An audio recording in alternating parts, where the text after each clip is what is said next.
مرکز مطبوعات وزارت کارهای داخلی تاجیکستان خبر داد که شام 25 مارس سال 2024 تخمینا ساعت 18:30 راننده ماشین تمغه مرسدس سیدخوجایف سیدعلی سال تولد 1965 ساکن شهر دوشنبه هنگام حرکت از سمت مرکز شهر ایسار به سمت دهه چمنستان در حدود دهه دیخان‌آباد در کنار شهر ایسار از عهده دوره واسطه نقلیاتش نبر آمده نابالغ کامل جانوف بلال سال تولد 2014 ساکن شهر ایسار را که با اسکوتر برقی حرکت میکرد پخش کرده است. در نتیجه نابالغ کامل جانوف جراحت وزن جسمانی برداشته در جای حادثه به هلاکت رسیده است.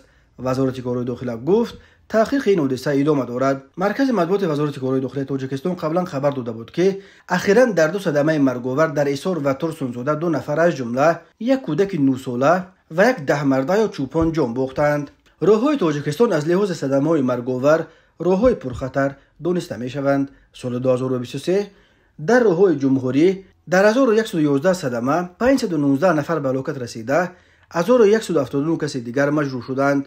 سال 2022 بر اثر 1096 صدمه در راه‌های تاجیکستان 416 نفر جان باخته، 1197 نفر جراحت برداشته بودند.